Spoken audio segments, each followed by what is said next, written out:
Hello everybody, and welcome to another edition of National Church Residence's Way at Work. Well, this particular edition is all about you. It's talking about productivity that we're going to be really pursuing this year to try and free up time for you to where you're going to feel a better home-work-life balance. It's going to take us some time to do that, but you're going to hear about some initiatives that are going to get us there. The first one that we're going to talk about is Yardie. Right now we've got Yardie accounts receivable where all the payments come in and you process it. But there's a whole nother side of Yardie that deals with payables and general ledger, and we're adding those modules in, and it's going to be a big deal.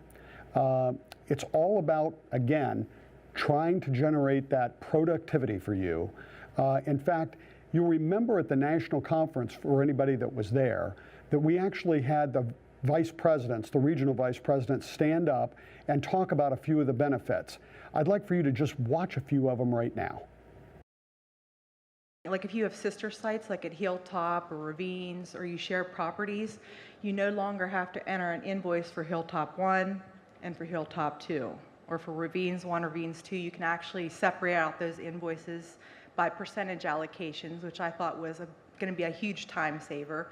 And then in addition to that, where you have to set up new vendors with your residents that move out that need the security deposit dispositions, that's a thing of the past. They'll automatically happen in Yardie, which will be another huge time saver. Again, if you use that for utility reimbursements for your properties, it'll automatically, the invoice will actually automatically be created. The Yardie GL, the data is going to be instantaneous. We will know, we will be able to, again, go into Yardie and see exactly where that concern is, where are we off budget, and respond in a real-time manner and not rely on data that's 45 days old. I'm excited about the efficiency that this is going to bring to the budgeting process for both managers and RPLs. Think about the fact that when we start to prepare for that annual budget, we have to go to so many places today to download numbers, print out documents, just to prepare for the budget. With Yardie GL, I'm so excited to say that a majority of what we will need is going to be right there at our fingertips, because we have, as Sonia said earlier, the ability to drill down and take it all the way down to show us what makes up those numbers. So we have all that analysis right at our fingertips. Who works in ePay? Everybody. Okay, so you enter your invoices into ePay, and then you have to look into CMS to see whether it's been paid or not. So that's one login, log out, log back in. With Yardie, we're only going to be able to, we'll log in once. We'll log into Yardie and it'll be there. So I'm all about that type of efficiency. Take away like 2 passwords off of my sheet and I'm good with that. Yeah. So efficiency is a big key thing here. So we're all really excited about it. Well, as you just saw, there are a number of benefits here, and there are many more that we haven't even talked about. It's really going to help you out. And so what we'd like to talk about next are just some of the details of rolling this particular platform out. And for that, we've brought in Julie Fradiani, our Vice President of Accounting, and she's heading up this whole operation. How are you? I'm great. How are you doing? I'm doing well. Well, this is a major undertaking. It is. Yeah, we did this for accounts receivable, and we thought that was major. I think that's going to pale in comparison to this. Yep. So what have you done so far from a planning standpoint to get this off the ground? We've done a lot of work on custom reports and on integrations with our existing systems. Have a lot of the team at corporate involved, education and IT, and accounting, of course, and AP, getting ready to test and pilot the AP and GL. So when does that happen? I mean, where are you at in the whole process? We are getting ready to do a pilot with 4 pilot sites starting in April. And then May 1st are our first go lives. About 20 sites go live the first month, and then every month after for about a year. And it just ramps up from there. And when do you hope to have everything rolled out? It'll take a little over a year to get everybody on Yardie AP and GL. Well, man, that sounds exciting. Yeah. So tell me a little bit about what the property should expect from their standpoint. How are they going to get supported? What should they expect in this whole thing? Our education team's working closely with Yardie to come up with some great education modules and webinars, and they'll be getting training before they go live and walk them through all the processes. We're also updating all our procedure manuals, so they'll have support from all over the place to make the transition to Yardie. Thanks for all the information, Julie. This was very helpful. This is a big task, and I know that you're up for it. But boy, this is going to benefit the properties at the end of the day. Well, the next thing I'd like to talk about is maintenance. Never in our history have we had so much focus on maintenance and repair at our organization. What we are trying to do will impact productivity for the property managers and the maintenance teams both. And so I'd like to sort of go through the timing of different things that are going to happen. And the first thing that we would like to talk about is the Yardie maintenance module. Now, you all have the Yardie maintenance module. Some of you are using it, some of you aren't, but here to talk about it is Dorothy Patsy, Director of Maintenance Services. Hi, Dorothy, how are you today? Good morning. So, Dorothy, why is this so important? Why is this such a big deal, the Yardie maintenance module? Well, currently we don't have a standard process for processing and entering work orders. So some people put them on Post-it notes, some people are using text messages or writing them on a piece of paper or entering in the work order system, but it's not consistent, it's not standardized. So we want to try to simplify that and make it, so that's easy for everybody and it's consistent throughout our company. So once the information is entered into this system, then what? What can we do with that information once it's in there? Well, it's very valuable because we can look at that to see where we're spending our time and our money, our maintenance staff, and look at that from a capital planning standpoint. Are we seeing a lot of certain kinds of repairs that we need to address? When the property manager and the regional portfolio leaders prepare their budgets, they can refer to those work orders and see what type of expenses being involved. So it really gives us a lot of information in one place without having to look multiple locations. It also allows for clear tracking for HUD and fair housing items. And so obviously we'll be able to tell what time the work order was entered and what time it was closed. All that transparency is going to be good for everybody all the way around. So Dorothy, I can certainly see the benefit of this. This is a big deal and we want to move forward with it. But I'm also wondering about the additional time that it could take to actually enter the work order into the system. What do you think about that? Well, we have about 40% of our portfolio now using Yardie maintenance consistently. And what I really notice when I ask the questions about how is it going and how do you like Yardie maintenance, the more they use it, the better they like it. As you become familiar with any process, it becomes quicker and easier, and they can enter the work orders really quickly and close them out very quickly. So I encourage those of you that haven't used it, that once you start to do it routinely, you're going to find it becomes much easier and very quick to enter those work orders and close them out. So what do you think the timeline looks like for the rest of the properties to get up to speed to learn this? Where are you at with all that? Well, all of the properties aren't supposed to be using Yardie maintenance fully at this point. What I'm seeing is we have a third of our portfolio that are using it consistently and never miss. Then we have the next third that are using it intermittently, maybe not remembering to close work orders out or not getting them all put in. But we have a group out there that haven't started using it. I can't do the next step of rolling out those mobile maintenance devices until people are fully using the Yardie maintenance module, because we want to make sure they understand, get that process down pat so that we can roll out the next step.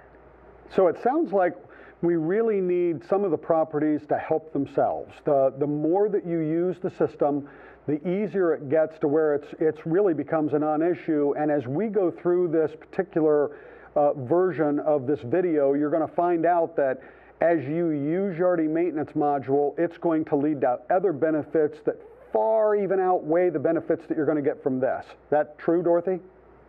Absolutely. This is a stepping stone to a much greater process and quicker and making it easier for everybody, maintenance, managers, regional portfolios. So this is a step in the right direction of making things easier and quicker for everybody. Thanks, Dorothy, for all the great information. As we bring this Yardie maintenance module up to speed at the different properties, the next thing that happens is the mobile device. And the mobile device is going to change your world to the better. And for that, we've brought in Gary Reynolds, Regional Maintenance Lead in the Central Ohio area. Welcome. Thank you, Steve. So you've been dealing with this for months now, looking at different types of mobile devices, you and all the rest of the Regional Maintenance Leads. Yes, we have. And so what did you land on? Well, we ended up going with this pad here, the size of this pad we have now. and it's been great. I mean, it saved us a lot of time. We can receive our work orders no matter where we're at on the property or off the property.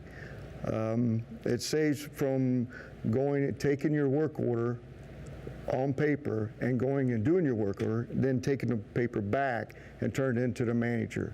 This way we can go right directly from the job that we're on now and receive the next work order on this and go right to the next work order without going back to the office. Boy, that's a big step. I mean, you know, before you were taking something and closing it and then bringing it back to the manager, and then the manager would have to close it. That all goes away. You're just going to close it right here in this mobile device. Right, and also keeping copies, filing a copy. This way we can do it all on the mobile itself. Fantastic. Yeah. So what else besides repair orders are you envisioning doing on the mobile device? We can, you know, receive our emails on it to the corporate. We can also do what we have is called an inspect check. Ooh, what's the inspect check all about? Inspect check, we could do react inspections on. We could do annual inspections. We can do monthly inspections on the units, whole property inspections. It's just a great tool for maintenance to have. So right now with the inspections, the properties that don't have that, they have a hard copy and they go out and they do these self-inspections once a month in the common area, once a year for the units, and they mark things on a piece of paper and they keep track of, well, what deficiencies do we have, when did we close it? You're saying that with Inspect Check, those forms are all in the mobile device. Yes, sir, and the best thing about it, we can take photos with this and we can send the photos along with our inspection. So how soon do you think that we're going to implement this? Very soon. I'm hoping within a year that, you know, we're working with Dorothy, and we're hoping within a year a lot of us will have it. Great, great. And so, you know, the properties that are using Yardie Maintenance Module regularly now, they'll be first to actually get the mobile device. I would think probably sometime here in the next 60 to 90 days, we'll be shipping out the first of those, and then it'll spread, you know, throughout the rest of the company as properties get up and using that. So the goal is to have this implemented by the end of the year? As far as I know, yes, sir. So this is going to be a big deal. Yes. You can see how it changes everything from inspections to work orders, taking pictures, getting your own email, the whole 9 yards. That's right. Not only for us, but it make us more happier residents. Gary, thank you so much for the information. I can tell that you've been using this and you're really excited. You could see the benefits for us, and I can see the benefits too. So what comes after the mobile device?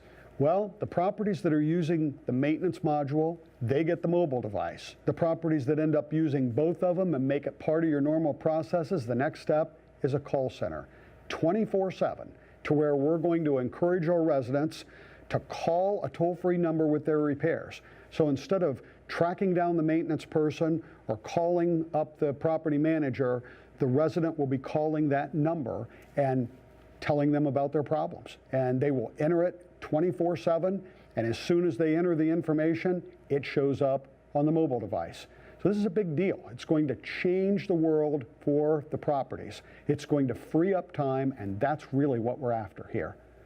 So the next thing that I would like to talk about is LED lighting retrofit. And for that, we've brought in Alan Milletti. So Alan, back in 2008, we did a lighting retrofit. It was mostly around fluorescent lighting, changing incandescent to compact fluorescent, making the fluorescent tubes higher. We spent about $10,800 a property, and we saved $3,000, so the payback was fantastic. But it does beg the question, why didn't we just do LED lighting back then? Well, sure, Steve. The reason we didn't is because at the time, LED lighting was just a lot more expensive. Since then, the price has come down, the cost of doing work like that has come down, and utility rates have gone up, so the savings possibility is even greater now than it was then. Well, fantastic. So how many properties do you think that this particular initiative will involve? It'll probably, at the end of the day, hopefully involve between 100 and 125. We're looking at 160, but you know, that's all pending approvals. We're not sure if all those will get approved by HUD or by, you know, the owner if it's a managed site. So I'm thinking about 100 to 125. Well, great. And so what's the benefit to the property then for the LED lighting? I mean, remember the last time we spent about $10,800 and it saved about $3,000. What is this going to do? Sure. First off, it's going to reduce maintenance because LED lights have a lifespan of 10 years plus, depending on how much they're being ran. But additionally, right now we're looking at average costs of about $20,000, and it's going to save about $6,000 a year, of course, depending on property size. So it's almost the same exact type of payback we saw with the previous lighting retrofit. Yeah, but the cost is about double, but the savings are about double. Yep. So this is going to save the properties a lot of money, and they can use that for capital repairs and that type of thing. This is going to be a good initiative.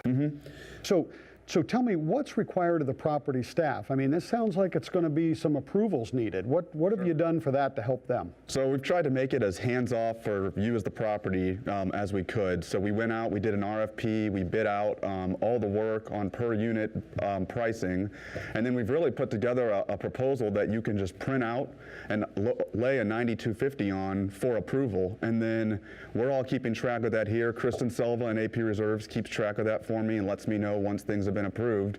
And then from there, we kind of take it. Property is, gets surveyed by Utilities Dynamics. That's our low bidder. And really, they coordinate all the work directly with the property manager. So really, all you have to do is print it out, put a 9250 on it, and send it to HUD. And it's good to go. And it's good to go. So what's the implementation schedule look like for this type of thing? I mean, when are you hoping that this will be completely done for all the properties that you're going to do? I'd like to have 50 done by the end of June, and that's kind of a lofty goal, but we're getting some approvals now. Ultimately, we're probably looking at a 2-year process, probably middle of 2018, where we'd have all the ones that we get approved completed. Because, we're waiting on approvals from HUD, and then we have a schedule to follow. We don't want to send them to one place in the country and then back, so we're kind of waiting for those approvals to come through. Well, fantastic. Thank you for the information, Alan. I really appreciate it. Thanks, Steve. Well, that wraps up our time together today. I hope it's been beneficial to you. It's always been to me. Hope you get the feel that this is all about you. We're trying to improve productivity, trying to free up some time so that you have a better work-home life balance. God bless you and have a great day.